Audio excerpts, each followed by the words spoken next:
Hello and welcome to our Easter Kids at Home special. Easter, the most excellent time of year. Sorry, that will be the last egg pun that we have this time. But loads coming up again in this edition. We have got the Harrisons talking you through Easter, the most incredible story that the world has ever heard. And we've got Maggie demonstrating some of the Here's One I Made Earlier Blue Peter crafts that are going to be in your goodie bags that will be delivered. But firstly, we have got a family challenge for you to take part in.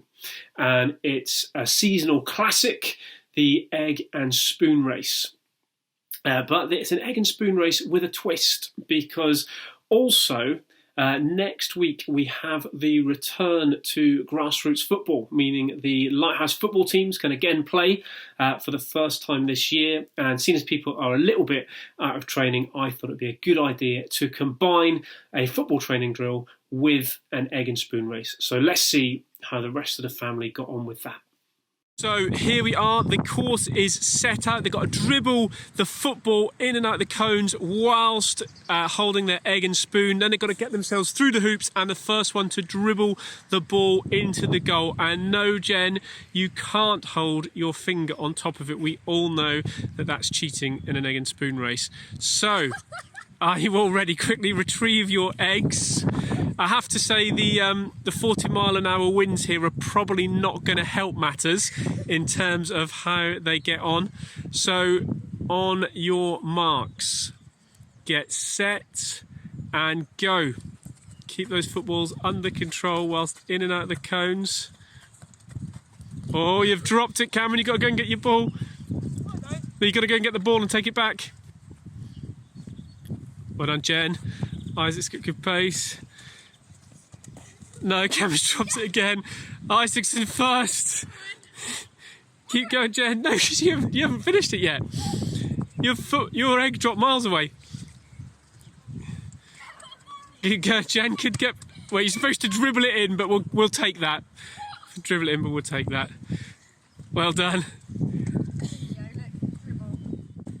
I can confirm that no eggs were harmed in that egg and spoon race there. And in fact, it was rubber eggs which we used for that race. So if your parents are not that keen on you using their eggs because they'd rather save them for eating and putting in cakes, then we completely understand that. So don't use the real eggs, but you can use a variety of things. It might be that you've got a spare chocolate egg that you could use for a race. It might be that you've got bouncy balls or different things around the house. But we'd love you to have a go at an Easter egg challenge in your family. And again, you can spice it up by putting in extra obstacles or a variety of things, but we'd love to see what you do with that challenge. And then you could upload it onto the Facebook page or message me directly or even email me. But I'd love just to see what you guys have done at home having your Easter egg and spoon race challenge. So as I said, we've got loads in the programme coming up. So I'm going to hand over to Vicky and family who are going to be taking us through some extremely good news. Sorry, that was a second egg pun and I promised to be one. Apologies. Hi, Lighthouse! Well, it's good to be with you again. And this week we are talking about Easter in Lighthouse Kids at Home. So, we've been given the important job of doing the Story. And have you been getting excited about Easter? Yep. What are you excited about? All of it. The chocolate. Yeah. So, to get ready for Easter, we have done our Easter tree. ta-da! And we do an Easter tree because it's a tradition that my granny used to do, and it celebrates a new life. So we're going to read now from the Jesus Storybook Bible, and I think it's going to be something that you're familiar with. So, you're a king, are you? The Roman soldiers jeered. Then you'll need a crown and a robe. They gave Jesus a crown made out of thorns and put a purple robe on him and pretended to bow down to him. Your Majesty, they said. Then they whipped him and spat on him. They didn't understand that this was the Prince of Life, the King of heaven and earth, who'd come to rescue them. The soldiers made a sign, "Our King," and nailed it to a wooden cross. They walked up a hill outside the city. Jesus carried the cross on his back. Jesus had never done anything wrong, but they were going to kill him the way that they killed criminals. They nailed Jesus to the cross. "Father, forgive them," Jesus gasped. "They don't understand what they're doing." "You say you've come to rescue us," people shouted, "but you can't even rescue yourself." But they were wrong. Jesus could have rescued himself. A legion of angels would have flown to his side if he'd called. "If you were really the Son of God, you could just climb down off that cross," they said. And of course they were right. Jesus could have just climbed down. Actually, he could have just said a word and made it all stop. Like when he healed the little girl and stilled the storm and fed 5,000 people. But Jesus stayed. You see, they didn't understand. It wasn't the nails that kept Jesus in place. It was love. "Father," Jesus cried, frantically searching the sky. "Father, where are you? Don't leave me." And for the first time, and the last time, when he spoke, nothing happened. Just a horrible, endless silence. God didn't answer. He had turned away from his boy. Tears rolled down Jesus' face, the face of the one who would wipe away every tear from every eye. Even though it was midday, a dreadful darkness covered the face of the world. The sun could not shine. The earth trembled and quaked. The great mountains shook. Rocks split in two, until it seemed that the whole world would break apart, that creation would tear itself apart. The full force of the storm of God's fierce anger at sin was coming down on his own Son. Instead of his people, it was the only way that God could destroy sin and not destroy his children, whose hearts were filled with sin. Then Jesus shouted out loud in a loud voice, "It is finished!" And it was. He had done it. Jesus had rescued the whole world. "Father," Jesus cried, "I give you my life." And with a great sigh, he let himself die. Strange clouds and shadows filled the sky, purple, orange, black, like a bruise. Jesus' friends gently carried Jesus. They laid Jesus into a new tomb carved out of rock. How could Jesus die? What had gone wrong?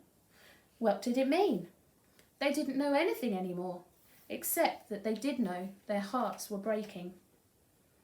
"That's the end of Jesus," the leaders said. But just to be sure, they sent strong soldiers to guard the tomb. They hauled a huge stone in front of the door of the tomb so that no one could get in or get out. Jesus' friends were sad. They would never see their best friend again. How could this happen? Wasn't Jesus the rescuer? The king that God had promised? It wasn't supposed to end like this. Yes, but whoever said anything about it being the end? Just before sunrise on the third day, God sent an earthquake and an angel from heaven. When the guards saw the angel, they fell down with fright. The angel rolled away the huge stone and sat on top of it and waited. At the first glimmer of dawn, Mary Magdalene and other women headed to the tomb to wash Jesus' body. The early morning sun slanted through the ancient olive trees, drops of dew glittering on leaves and grasses, like little tears everywhere. The friends walked quietly along the hilly path, through the olive groves, until they reached the tomb. And immediately they noticed something odd. It was wide open. They peered through the opening into the dark tomb. But wait, Jesus' body was gone. What's going on, hey? And something else. A shining man was there with clothes made of lightning. Now, I'd be a bit scared if I saw a shining man with clothes made of lightning. Yeah, very. "Don't be scared," the angel said. But they were anyway. I'm with them with that. The angel asked them, "What are you doing here? This is a tomb, and tombs are for dead people." The women couldn't speak. They've just seen an angel. "Jesus isn't dead anymore," he said. "He's alive again." And their hearts leapt. Then the angel laughed with such gladness that they felt for a moment as if they had woken from a nightmare. The other women rushed home, but Mary stayed behind. How could it be true? Jesus was definitely dead. How can he be alive? Just then Mary heard someone else in the garden. Perhaps it's the gardener, she thought. He'll know where Jesus' body is. "I don't know where Jesus is," Mary said urgently. "I can't find him." Mary. Only one person said her name like that. She could hear her heart thumping, and she turned around. She could just make out a figure. She shaded her eyes to see, and thought that she was dreaming. But she wasn't dreaming. She was seeing. Jesus! Mary fell to the ground. Sudden tears filled her eyes, and great sobs shook her whole body. All she wanted in that moment was to cling to Jesus and never let him go. "You'll be able to hold on to me later, Mary," said Jesus, "and always to be close to me. But now, go and tell the others, I'm alive." So, that's where we're leaving it for today. How exciting is that? So it's so sad Jesus dies on the cross so that we can be saved from sin, but he rises again on the third day, which gives us renewed hope in life over death. So we hope you have a really good Easter, don't we? Yeah. And try not to be too sick if you eat too many Easter eggs. We don't like sick, do we? You're not going to eat too many, are you? She's already got some. Oh dear. Right, and we'll see you soon. So happy Easter! Hello again, everybody. Hope you're already enjoying your Easter holidays. I'm going to show you a few things that you're going to find in your goodie bag. Bit of a clue behind me, you've probably spotted the Easter eggs. So that's one thing inside your goodie bag. Let me tell you about one or two things you can make. You're going to find a key ring of a cross. No prizes for guessing it's to do with our Easter story that you'll have heard about, but it's made of wood. You can colour it with pens or paint, both sides, and it's a little reminder that Easter isn't just a once a year. We need to think about what happened with the Easter story all year through. We've also put in some puzzle sheets like we often do. So we've got crosswords and we've got Easter egg colouring sheets, one or two other bits like that for you to do. And something else for a bit of fun is you're going to have an Easter animal. It might be a chicken, a rabbit or a lamb. See what's in your bag, but this one's a rabbit shape, and you'll get some extra bits to decorate it with to make it look Eastery, like it's popping out of an Easter egg. But on the back you'll notice a little packet and some string. We're going to give you some instructions just in case you can't remember what I'm saying to you. But when you've decorated him, you undo the string and you'll find this piece of plastic. It's all shaped like a parachute because you're going to make an Easter animal with a parachute. And the idea is, once you've decorated him and you've undone his parachute, you find somewhere a bit higher or someone at home who's a bit taller than you to throw it up in the air and your animal will parachute down. Then you can pick it up and do it again. You can have a go and see whose takes the longest to land to the bottom, whose flies the furthest. A little bit of fun to have over the Easter holidays. It's been good to chat to you, and hopefully we'll see you again shortly, and I hope you enjoy your Easter eggs, but don't eat them all at once. See you again soon. Bye.